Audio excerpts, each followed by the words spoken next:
When I started babysitting, the parents gave me a horrifying set of rules. I thought I hit the jackpot when a rich family paid me $200 to babysit their child for a night. I never could have guessed this would have led to my life being ruined forever. The children were extremely well behaved and everything went smoothly the first night. The young couple must have thought that I had done a good job because word spread quickly around the rich neighborhood that I was a great babysitter choice. This was perfect for me. Most of the families around here pay way better than where I live since they all come from a long line of wealthy families, but I was always suspicious about some of the families. You hear rumors about really rich people, some very creepy stories, but I never actually believed any of them. Sometimes I'll babysit for a few hours and make a couple $100. Other times the parents want me to stay the night while they go off and get a hotel room so that they could be away from their kids for a change. That is where I make the big bucks. A couple of days ago, a husband and wife had texted me asking if I could stay the night at their mansion and watch their 7-year-old little girl for them.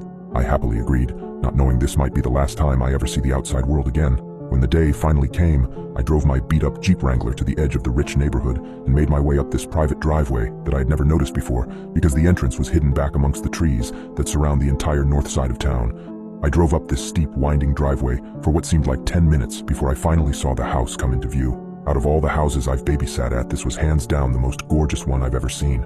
I hoped I would get some good money for this. I got out of my car and made my way up to the front porch, where I knocked on this gigantic wooden door. A few seconds later, a beautiful woman in her mid-30s answered and introduced herself as Mrs. Collins.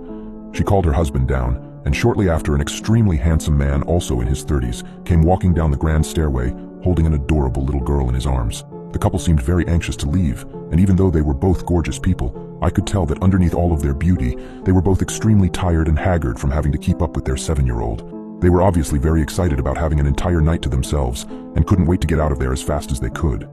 Before Mr. and Mrs. Collins left, however, Mrs. Collins handed me several pieces of paper and told me that she had written down a couple of instructions for me to follow throughout the night. She stressed to me how important it was to follow her instructions, and I assured her that I'd give them a look. I waved to the pretty young couple as they made their way down the driveway in their expensive Mercedes, and then closed the door behind me. I gave the instructions a quick once-over before folding the papers and stuffing them into my back pocket. I'll look at them later, I told myself. How stupid I was to do that. Mr. and Mrs. Collins' daughter Samantha was a very nice young girl who warmed up to me almost immediately, or so I thought.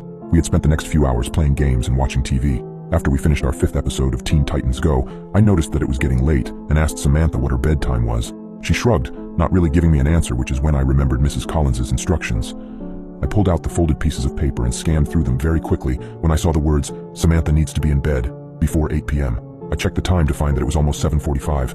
"Well, it looks like your bedtime is right now," I said, lift Samantha up off the couch so I could get her ready. She brushed her teeth and I tucked her into her California king-sized mattress. I told her goodnight and was leaving her room when she said something that stopped me in my tracks.